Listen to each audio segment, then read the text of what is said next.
Hello students, good morning. Chapter 2માં આપણે elements of estimating and concept of contracting વિશે ચર્ચા કરી રહ્યા છીએ.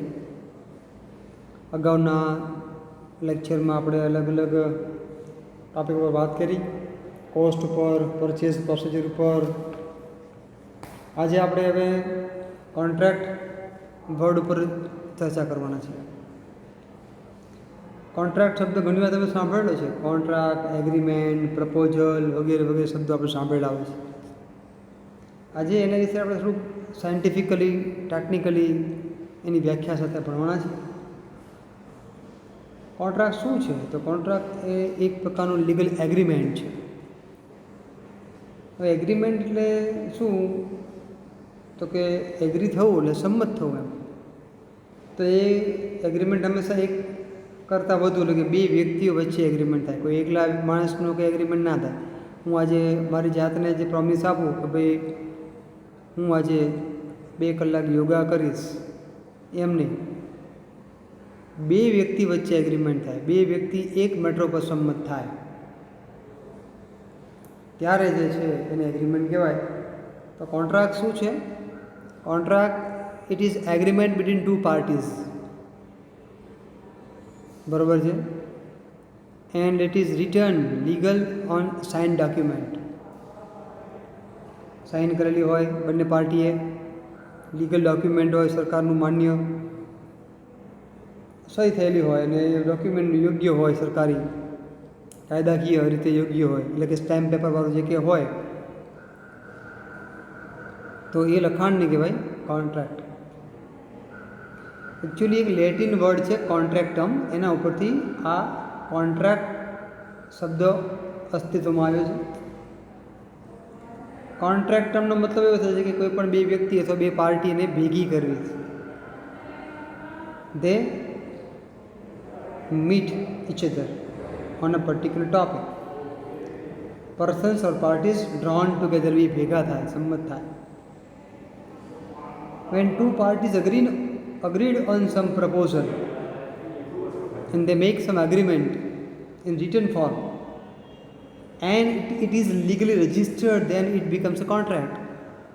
તમે લીગલ ડોક્યુમેન્ટ બનાવો, સહી કરો, ત્યારે એ એગ્રીમેન્ટ છે તમારો કોન્ટ્રાક્ટ બને. આપણે આના માટે ખાસ શબ્દો થોડા સમજીએ.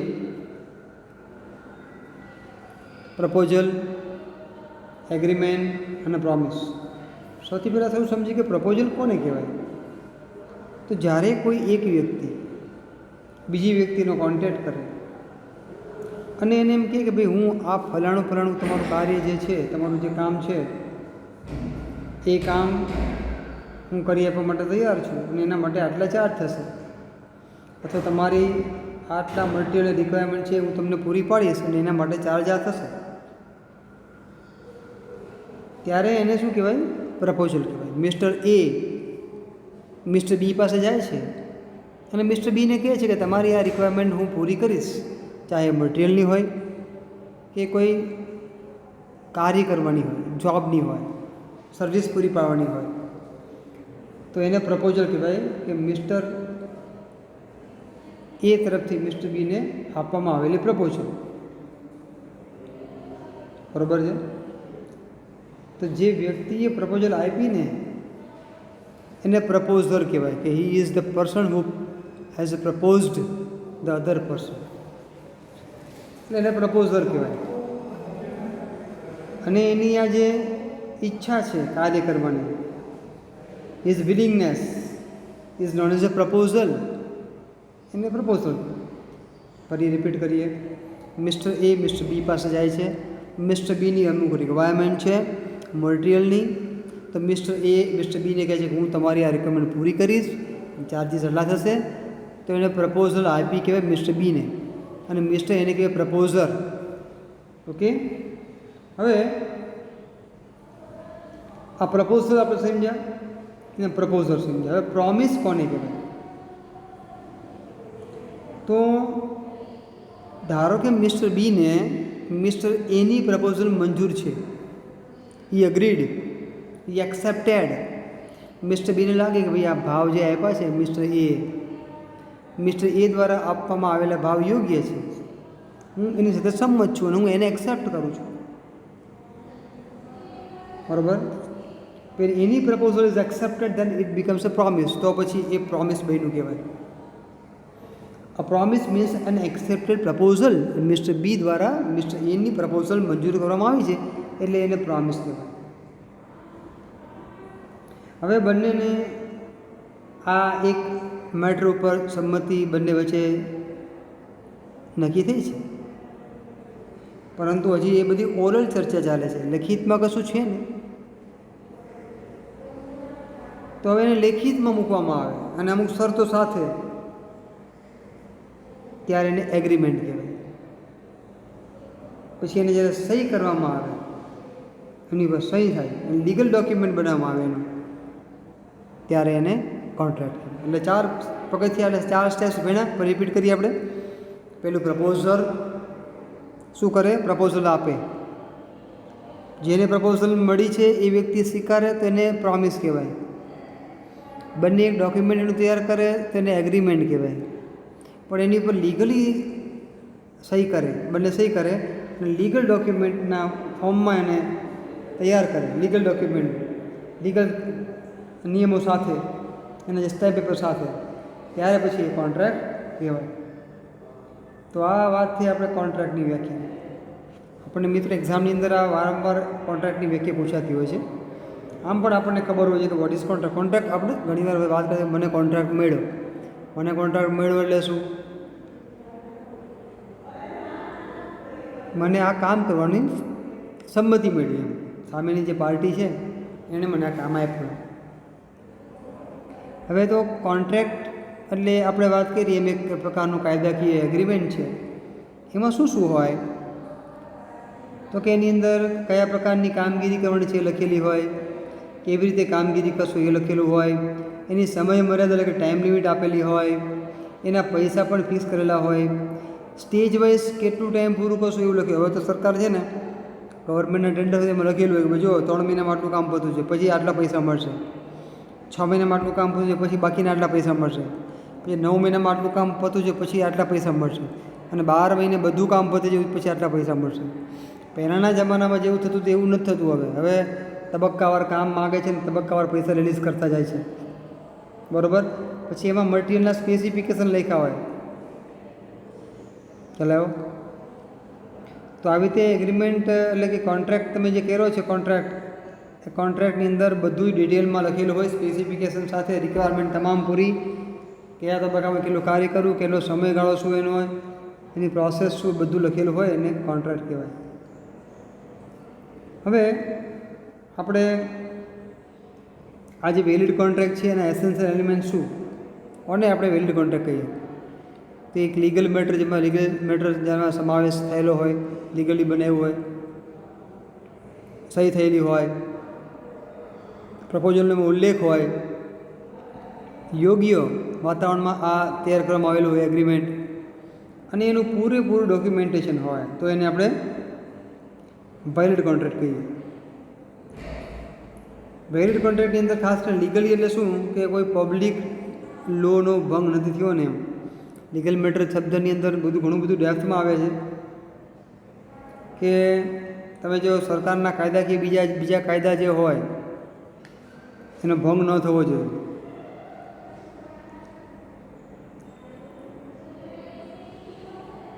પછી બીજું કે એમાં કોઈ મોનોપોલી જે છે જળવાવી ન જોઈએ. અને ખાસ કરીને ક્રિમિનલ એક્ટિવિટી, ગેમ્બલિંગ એટલે જુગાર વગેરે ઇલીગલ એક્ટિવિટી જે છે એ ન થવી જોઈએ, એનું બધું ઉલ્લેખિત પ્રમાણે હોય. પછી તમારે પેટા કોન્ટ્રાક્ટ કોઈને આપવાનો નથી. અમુક કોન્ટ્રાક્ટમાં એવું હોય કે પેટા કોન્ટ્રાક્ટ આપી શકે, અમુકમાં ન આપી શકે એવું હોય. તો પેટા કોન્ટ્રાક્ટ આપવાનો હોય તો કેવી રીતે આપવાનો એ બધા એના ઘણા બધા નોર્મ્સ હોય છે. એટલે લીગલી ટૂંકમાં જે છે ખાસ કરીને સરકારના બીજા કાયદાઓનો ભંગ ન થાય એ ખાસ જોવાનું હોય છે. ઓકે, બીજી વાત કરીએ એમાં કે બીજી અંદર ખાસ એમાં જોવાનું હોય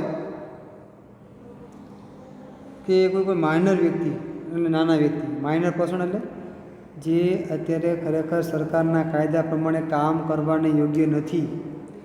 ઘણીવાર તમે વાંચતા હશો કે બાળકોને નોકરી ઉપર રાખે છે, તો યોગ્ય નથી, સરકારનો કાયદો ના પાડે છે. તો સરકાર જ્યારે કોઈની યાર કોન્ટ્રાક્ટ કરે, કામ આપે, ત્યારે એમાં ખાસ લખ્યું કે માઇનર પર્સનને તમારે નોકરી રાખવાનું નહીં. બરાબર છે.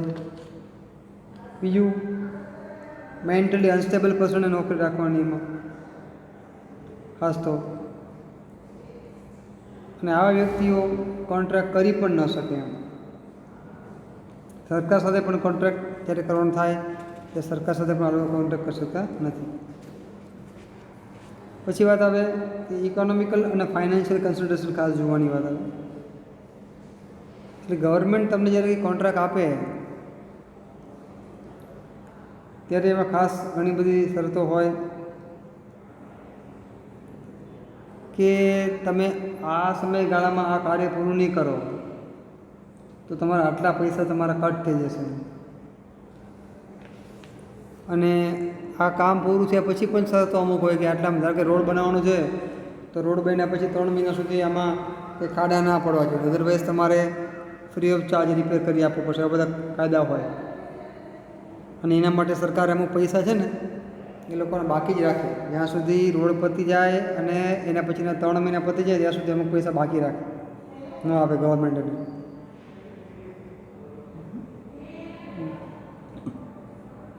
તો આ બધા અમુક નોર્મ્સ હોય છે એની અંદર. પછી બીજી વાત કરીએ આપણે કે ફ્રી અને ફેર એગ્રીમેન્ટની વાત કરીએ. Terms and conditions of the contract must be clearly non to them. બે પાર્ટી વચ્ચે કોન્ટ્રાક્ટ થાય ત્યારે તમામ પ્રકારની ટર્મ્સ કન્ડિશન્સ છે ને એનો ઉલ્લેખ કરવો જોઈએ. ઘણી બધી વાર તમે લોકો અત્યારે ખાસ તો પોલિસી વેચવાવાળા, બેંકના ખાતાવાળા, બેંકના ક્રેડિટ કાર્ડ ડેબિટ કાર્ડવાળા ફોર્મ ભરાવે, એમાં નીચે એસ્ટ્રિક માર્ક હોય. એસ્ટ્રિક માર્ક કોણ વાંચે? એસ્ટ્રિક માર્કનો ઉલ્લેખ શું આપણે ખબર ના હોય, ત્યાં લખ્યું હોય પછી એને આપણે ભરાઈ જઈએ.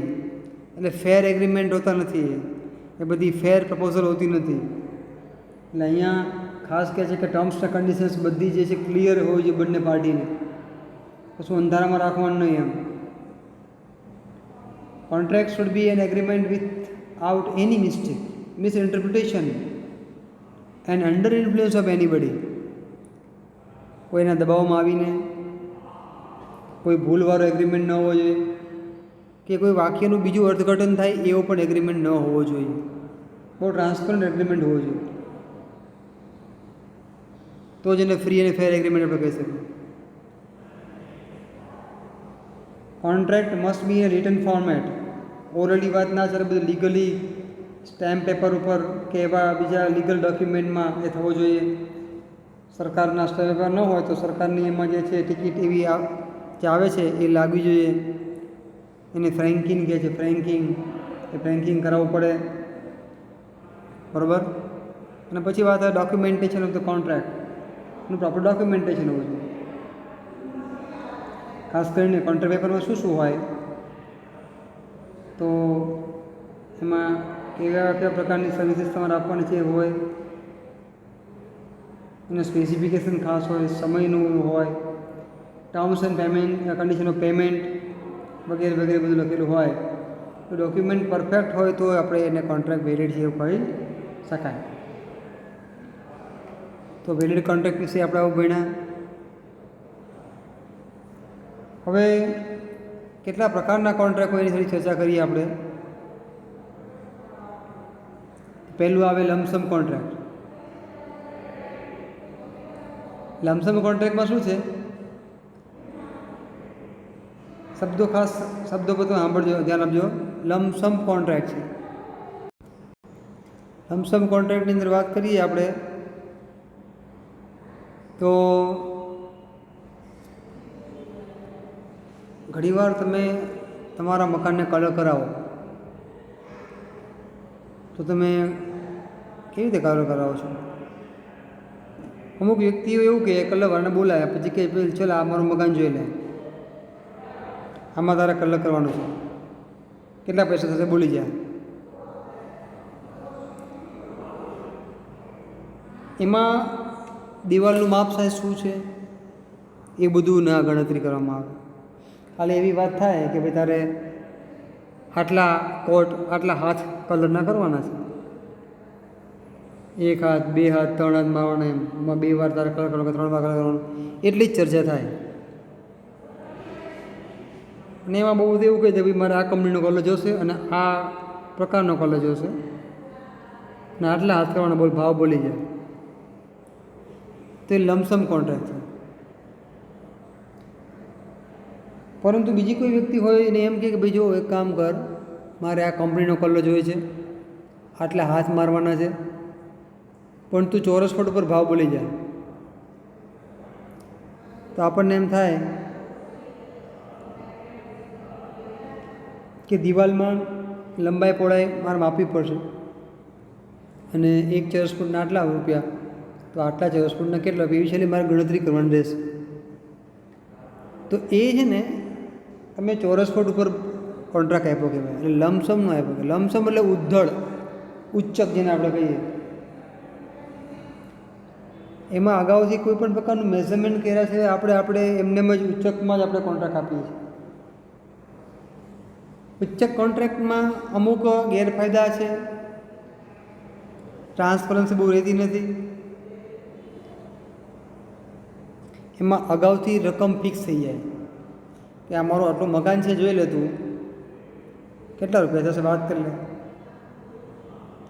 પણ આવો કોન્ટ્રાક્ટ સામાન્ય રીતે જ્યારે નાનું કામ હોય ને ત્યારે આપવામાં આવે, બહુ મોટું કામ ન હોય ત્યારે.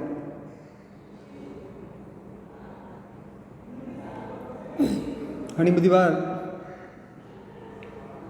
ઇલેક્ટ્રિશિયન બોલાવીએ આપણે અને કહીએ કે મારા મકાનમાં વાયરિંગ કરવાનું છે, તો ઇલેક્ટ્રિશિયન છે ને એના અનુભવના આધારે ઉચ્ચક તમને ભાવ કહી દે, તો એ તમારો લમસમ કોન્ટ્રાક્ટ થશે. પણ તમે વાયરિંગ કરાવો અને તમે એની ઉપર રનિંગ ફૂટ ઉપર તમે ભાવ ફિક્સ કરો કે ભાઈ મારે કેસિંગ કેપિંગ વાયરિંગ કરાવવું છે ને એક રનિંગ ફૂટના રૂપિયા આટલા, તો એ લમસમ ના કહેવાય. લમસમમાં તો તમે કોઈ પણ પ્રકારનું મેઝરમેન્ટ કરતા જ નથી. મેઝરમેન્ટ કર્યા સિવાય તમે કોન્ટ્રાક્ટ આપો છો એને કહેવાય લમસમ. નાનું મકાન હોય તો લમસમ એના પૈસા સામાન્ય રીતે ભાવ કહેવામાં આવે. ખાલી આપણે શું કહીએ કે મારે આટલી જરૂર છે, આટલા પોઈન્ટ નાખવાના છે, પંખા લાઇટ ટ્યુબલાઇટ એ બધું આપણે કહી દઈએ, બસ દેટ્સ ઓલ. લમસમ કોન્ટ્રાક્ટમાં સામાન્ય રીતે અમુક ગેરફાયદા કે તમે અગાઉ ચર્ચા કરી હોય અને પછી પાછળથી તમને એવો વિચાર આવે કે મારે હવે આ 2 પોઈન્ટ બીજા નખાવાતા અને રહી ગયું, ધ્યાન બહાર રહી ગયું, આમ થઈ ગયું, બીજા 2 પોઈન્ટ નાખી દે, તો પછી ઓલો વાયરમેન નાખે નહીં, નાખે તો પૈસા પાછા એક્સ્ટ્રા માંગવા પડે, એને આપવા પડે તમારે, એ માંગશે જ તે. એ કે સાહેબ તમારે આપણે 5 પોઈન્ટની વાત થઈ હતી, આટલા રૂપિયા હતા, હવે તમે બીજા 5 પોઈન્ટ મને કહો તો હવે મને પોસાય નહીં, ભાવ વધી જશે. અને ત્યારે નેગોશિએશનમાં પછી આપણને મન દુઃખ થાય અને એ યોગ્ય આપણને લાગે નહીં ઘણીવાર. આથી લમસમ કોન્ટ્રાક્ટની અંદર એક આ પ્રશ્ન ઉત્પન્ન થાય છે. બીજી વાત, અમુક વાર કેવું છે કે મટીરિયલ સપ્લાય જ્યારે કરવાનો હોય, લેબર કોન્ટ્રાક્ટ હોય, એવા કેસમાં છે ને આ ચાલતું હોય છે. સર્વિસમાં આ 2 પ્રકારના કાર્યો મુખ્યત્વે. અમુક વાર કામ આપણે આપવાનું છે, એટલે કે સર્વિસ લેવાની છે કોઈની, અથવા અમુક વાર મટીરિયલ પરચેસ કરવાનું છે. એ બંને પ્રકારના કોન્ટ્રાક્ટમાં લમસમનો ઉપયોગ કરીએ તો મેં તમને વાત કરી એમ, જ્યારે પાછળથી કોઈ પ્રકારના મોડિફિકેશન કરવાના થાય, ઓલ્ટરેશન કરવાના થાય, ચેન્જીસ આવે, એડિશન આવે, ત્યારે જે છે આમાં સંમતિ સિદ્ધાતી નથી, એટલે એનો ગેરફાયદો છે. બીજી એક પદ્ધતિ છે, એનું નામ છે item rate contract. Item rate કોન્ટ્રાક્ટમાં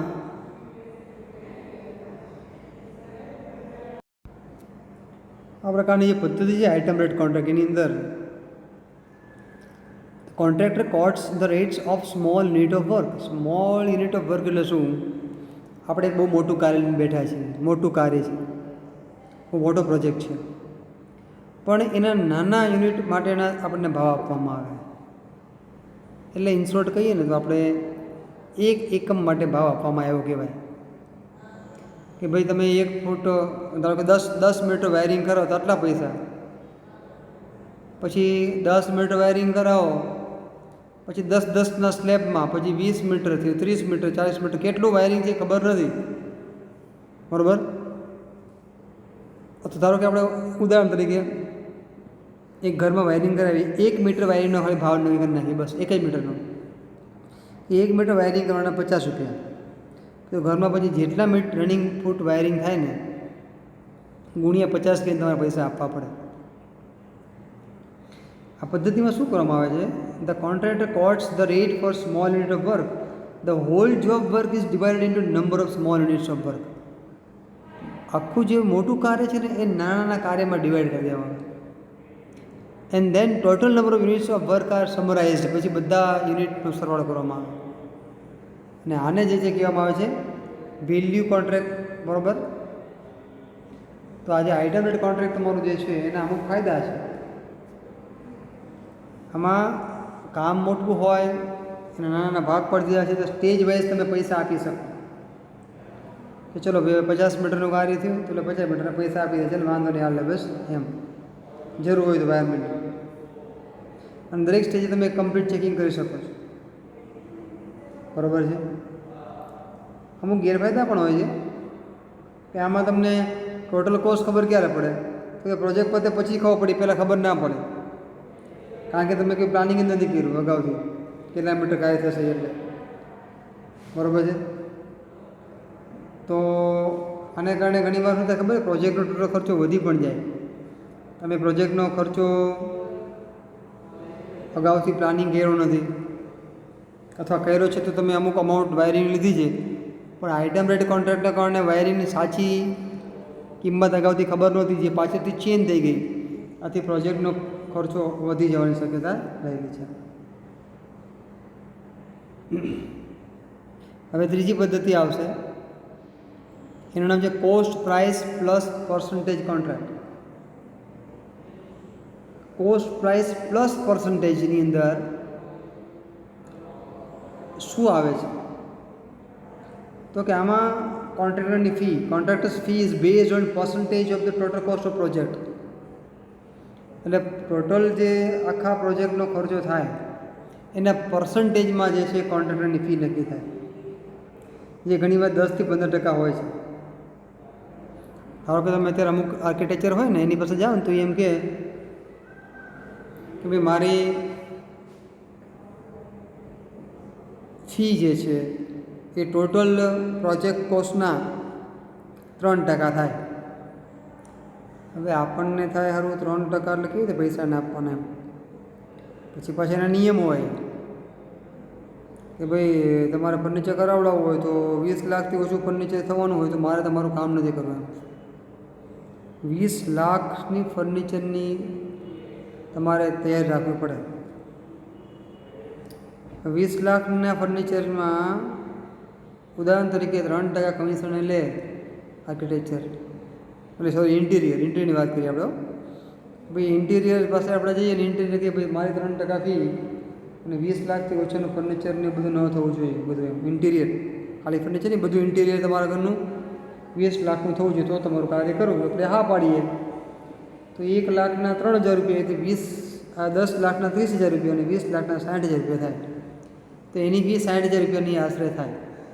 પછી 20 લાખથી વધે પણ કરવું એ એક્ઝેક્ટલી 20 લાખ થાય જરૂર ના હોય. એટલે આ શું થયું, પર્સન્ટેજ ઉપર આપણે નક્કી કર્યું, કોન્ટ્રાક્ટરની ફી પર્સન્ટેજ ઉપર ફાઇનલ થયું.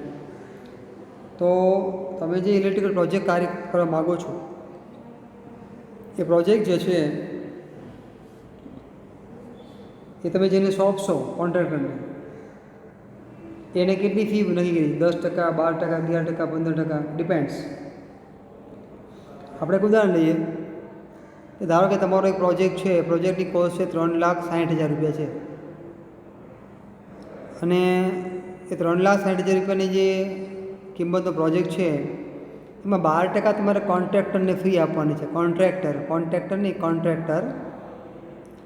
તો કોન્ટ્રાક્ટરની ફી જે 12% આપવાની થાય એ 3,60,000 12% તમે લો તો 43,200 રૂપિયા જેવું થાય. તો તમે એને એડ કરો તો 4,03,200 થાય. તો તમારે કોન્ટ્રાક્ટરને કેટલા આપવાના પૈસા? તો કોન્ટ્રાક્ટરને તમારે એક તો પ્રોજેક્ટની કોસ્ટ આપવાની, કારણ કે પ્રોજેક્ટ આખો પૂરો કરશે, કારણ કે વસ્તુ બધી એ લાવવાનું છે. આમાં કેવું છે, કોસ્ટ પ્રાઇસ પ્લસ પર્સન્ટેજ કોન્ટ્રાક્ટમાં મટીરિયલ પણ એનું આવે અને એને પોતાને ફી કેટલી મળે? 12%ની જે હોય એ. બાકીનું બધું મટીરિયલ તો એને પરચેસ કરીને લાવ્યો છે એટલે તમારા પ્રોજેક્ટ માટે એને વાપર્યું છે, બરાબર છે. તો આમાં આ રીતે ફી હોય છે કે cost price plus percentage contract. એમાં તમને બિલ્ડિંગ તમારું જે છે, ઘણીવાર બીજું ઊંધું પણ થાય, એવું કોઈ જરૂર નથી. ઘણીવાર એવું કોન્ટ્રાક્ટર એવું કે ભલે મટીરિયલ તમે લાવજો, હું નથી લાવતો, ચલો વાંધો નહીં. તો મટીરિયલ જે ખર્ચો થશે, સામાન્ય રીતે સિવિલ એન્જિનિયરિંગમાં ઘણીવાર મકાન બાંધકામમાં આવી રીતે કોન્ટ્રાક્ટર કહેતો હોય છે કે મટીરિયલ તમે પરચેસ કરજો, મારી ફી છે ને 15% રહેશે, તમારે ખાલી મટીરિયલના બિલ બતાવી દેવાના. તો આપણે ત્યાંથી મટીરિયલ લાવીએ અને બિલ બતાવી દેવાના, છેલ્લે જે કે ટોટલ સરળ થાય અને ફી તમારે 15% આપી દેવાની. તો આવી રીતે પણ જે છે એ કોન્ટ્રાક્ટ આપી શકાય છે. પછી બીજો કોન્ટ્રાક્ટ છે કમ્પ્લીટ કોન્ટ્રાક્ટ ઓર ટર્નકી કોન્ટ્રાક્ટ. ટર્નકી બેઝ ઉપર કોન્ટ્રાક્ટ આપો એટલે એમાં તમારે કાંઈ જોવાનું નહીં, મટીરિયલ પણ એનું, સર્વિસ પણ એની, ફાઇનલ તમારે ખાલી પૈસા જ આપવાના. ટર્નકી, કમ્પ્લીટ કોન્ટ્રાક્ટ ઓર ટર્નકી પ્રોજેક્ટ. આમાં કોન્ટ્રાક્ટર પછી પેટા કોન્ટ્રાક્ટ પણ રાખે, જે કરવું કરે એને. આપણે ટાઈમ લિમિટ આપી દઈએ, તારે 3 મહિનામાં મને મકાન આપી દેવાનું, પછી એને જે કર્યું કરે. એ બીજા કેટલા માણસને બોલાવે એની વિચાર આપણે જોવાનું નહીં. આપણે એની સાથે માલ, મટીરિયલ, મજૂરી તમામ સાથેના ભાવ જ આપણે આપવાનું રહે. ભાઈ આ મારો ફ્લેટ, આ ટાઈપનું મારે મકાન બનાવવું છે, આ ફ્લેટ મકાન બનાવવું છે, આ મારું 150 મારો પ્લોટ છે, આ મકાન બનાવવું છે, આમાં આટલા રૂમ હોવા જોઈએ, આ પ્રકારનું ફર્નિચર હોવું જોઈએ, આ આખું મકાન આજની તારીખથી 1 વર્ષમાં બનવું જોઈએ. રૂપિયા બોલે ઓલો કે 25 લાખ રૂપિયા, ચલો આપ્યા 25 લાખ, ચલો ધારો કે આપણને પોસાતું હોય, આપણે યોગ્ય 25 લાખમાં ડીલ કરી, 1 વર્ષમાં પતી જવું જોઈએ, નક્કી થાય 1 વર્ષમાં આપણને મને આપી દે તો આપણે 25 લાખ આપી દઈએ, અને 1 વર્ષમાં ન બને તો પછી જેટલું મોડું થાય એમાં આપણે અગાઉથી પેનલ્ટી ફાઇનલ કરેલી હોય તો એટલા પૈસા આપણે એને ઓછા આપવાના થાય. તો આને કહેવાય કમ્પ્લીટ કોન્ટ્રાક્ટ ઓર ટર્નકી કોન્ટ્રાક્ટ. આવી રીતે ઇલેક્ટ્રિકલ પ્રોજેક્ટની અંદર પણ આવી રીતે ટર્નકી પ્રોજેક્ટ આપવામાં આવે કે ભાઈ મારે આ મશીન જે છે પરચેસ કરવાનું છે, બરાબર છે, પછી બીજું મશીન પરચેસ કરવાનું, પછી ત્રીજું કરવાનું, પછી આ આખું બિલ્ડિંગ બનાવવાનું છે. તો પછી એના કરતાં હું એને કહી દઉં કે ભાઈ જો તારે આ બિલ્ડિંગે બનાવવાનું, મશીન તારે બધી ખરીદી કરવાની, ફિટ કરી દેવાની, ઇન્સ્ટોલેશન કરીને મને સ્વિચ પાડીને ચાલુ કરીને જ મને તને આપવાનું,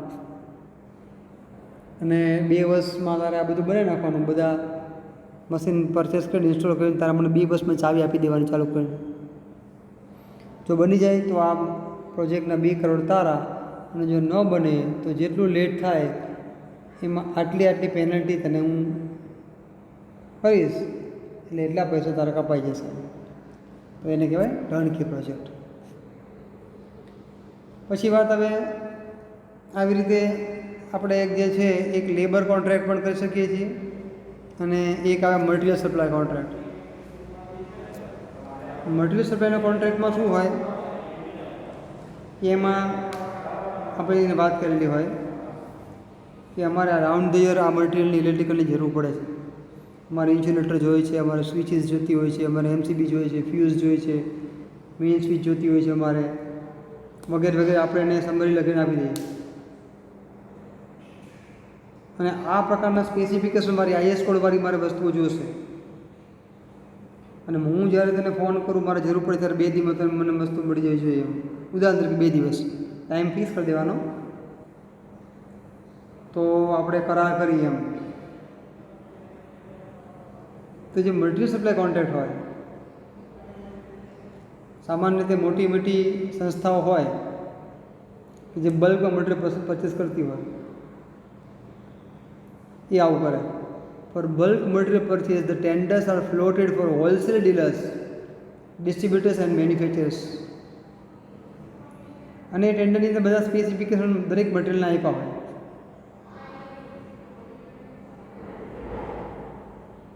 બધું લખેલું હોય કોન્ટ્રાક્ટની અંદર કે આટલા સ્પેસિફિકેશન મારે આટલી વસ્તુ જોઈએ છે. પછી એમાં બધી ભાવ તાલની પણ બધું ફાઇનલ થઈ ગયેલું હોય અને કોન્ટ્રાક્ટ અપાય ત્યારે પ્રાઇસ લખેલી ભાઈ આ વસ્તુ હું પરચેસ કરીશ તો આ ભાવમાં જ પરચેસ કરીશ, બરાબર છે. ને આ પ્રમાણે આખો કરાર થાય. પછી એવું પણ નક્કી થાય કે આ મટીરિયલ સપ્લાય કોન્ટ્રાક્ટ 1 વર્ષ સુધીનો કે ભાઈ 2 વર્ષનો કે ભાઈ 3 વર્ષનો કે 6 મહિનાનો, એ સમય પિરિયડ પણ નક્કી થઈ ગયો હોય, બધું ફાઇનલ થઈ ગયું. અને મટીરિયલ જ્યારે તું મને સપ્લાય કરીશ પછી તને પૈસા મળશે, એ બધું ફાઇનલ થઈ ગયું. ટેસ્ટ કરી લઈશું, ઓકે થઈ જશે, પછી પૈસા આપીશ. તો આવી રીતે કોઈને કોન્ટ્રાક્ટ આપી અને કહેવાય મટીરિયલ સપ્લાય કોન્ટ્રાક્ટ. અગાઉથી આપણે મોટી મોટી કંપનીઓ, મોટી મોટી સંસ્થાઓ આવા કોન્ટ્રાક્ટ કરી રાખે, આથી વારંવાર ભાવ પૂછવા જવાનું રામાયણ નહીં, લોકોનો ટાઈમ હોય ત્યારે એમ. પછી વાત આવે લેબર કોન્ટ્રાક્ટ. તો લેબર કોન્ટ્રાક્ટમાં મોટા મોટા મેન પાવર સપ્લાયર હોય એની સાથે આ કોન્ટ્રાક્ટ કરેલો હોય કે અમારે આટલા ઇલેક્ટ્રિશિયન જોઈએ, આટલા હેલ્પર જોઈએ, અને સ્કિલ્ડ ઇલેક્ટ્રિશિયન હોય તો એના પગાર આટલા, અનસ્કિલ્ડ હોય તો એના પગાર આટલા, સામાન્ય લેબર હોય તો એના પગાર આટલા, વગેરે વગેરે એના કોન્ટ્રાક્ટ પેપરમાં લખેલું હોય કે કેવા કેવા કામની અમારે જરૂર પડે છે ને એવા માણસો તમારે અમને પૂરા પાડવાના. તો લેબર કોન્ટ્રાક્ટર જે હોય એની પાસે આ અને માણસો રાખેલા હોય, અને જ્યારે જ્યારે આવા માણસોની જરૂર પડે ત્યારે એ લેબર કોન્ટ્રાક્ટર છે ને બીજાને આવા માણસો પૂરા પાડે. કારણ કે મોટી કંપની છે, મોટી કંપનીમાં કેવું હોય બધું ગોઠવાઈ ગયું, સેટઅપ થઈ ગયું છે, હવે એને બહુ માણસોની જરૂર નથી, તો એ માણસોને વધારે રાખે નહીં. પણ જ્યારે કામ આવે ત્યારે એ માણસોને બોલાવે એમ. ધારો કે મોટર બધી ચાલે છે, ટ્રાન્સફોર્મર ચાલે છે, તો અત્યારે ઇલેક્ટ્રિશિયનની જરૂર નથી બધાને એમ. જ્યારે કોઈ ફોલ્ટ થવાનો છે ત્યારે જ માણસની જરૂર પડશે.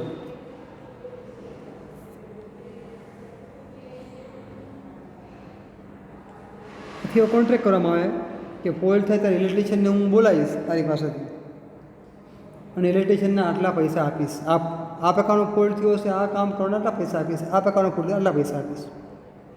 તો લેબર કોન્ટ્રાક્ટર પાસે ઇલેક્ટ્રિશિયન પણ હોય, સ્કિલ્ડ ને સેમી સ્કિલ્ડ, અને એને બંને પાર્ટીને અનુકૂળ થાય એવા ભાવથી આ કોન્ટ્રાક્ટ કરવામાં આવતો હોય છે. હવે આપણે ચર્ચા કરી ગયા એમ અલગ અલગ પ્રકારની ચર્ચા કરી આપણે કે ભાઈ કોન્ટ્રાક્ટ છે, કેટલા પ્રકારના કોન્ટ્રાક્ટ છે, બરાબર. કોન્ટ્રાક્ટ જેટલા થાય છે એ બધાની અંદર મેં તમને વાત કરી શરતો, વિવિધ શરતો લખવામાં આવે, ડિફરન્ટ કન્ડિશન્સ આર મેન્શન્ડ. તો એમાં કેવા કેવા પ્રકારની શરતો હોય? રિટન ડોક્યુમેન્ટ બનાવવાનું છે, લેબર અને પર્સનલ વ્યક્તિઓ અને મજૂરો સંલગ્ન શરતો હોય, કામ કયું આપશું એને લગતું શરત લખેલું હોય એમાં કોન્ટ્રાક્ટમાં, કામ કરવાનું શું રહેશે, કેવી રીતે કરવાનું છે એ લખેલું હોય, પેમેન્ટની શરતો હોય, કામ નહીં કરી શકો તો શું પેનલ્ટી એની શરતો હોય, ડિસ્પ્યુટ થાય તો કઈ કોર્ટમાં આપણે કેસ લડવાનો થાય એ બધું પણ લખેલું હોય. તો આવી રીતે મિત્રો આપણે કોન્ટ્રાક્ટ વિશે આપણે ડિટેલમાં ભણ્યા. આપણે બધું ઘણું આમાં લાંબુ થિયરિકલ આપણે ચર્ચા કરીએ તો કલાકોના કલાકો જાય એવું છે. કારણ કે તમે ભવિષ્યમાં જ્યારે પણ જોબ કરશો ત્યારે તમારે અમુક વર્ષનો અનુભવ પછી તમે લોકો પ્રોક્યુરમેન્ટ એટલે ખરીદીમાં અથવા ડિઝાઇનમાં તમે ગોઠવાઈ જશો. ત્યારે તમારે વિવિધ કંપનીઓ સાથે કોન્ટ્રાક્ટ કરવાના થશે. એ કોન્ટ્રાક્ટની અંદર આ બધી બાબતોનું ખાસ ધ્યાન રાખવું પડશે. તો શું છે કે તમે સરળતાથી તમારો પ્રોજેક્ટને પાર પાડી શકશો. તો આપણે આજનું કામ અહીંયા પૂરું કરીશું મિત્રો. વધુ વિગતે આપણે નેક્સ્ટ ટાઈમ ભણીશું.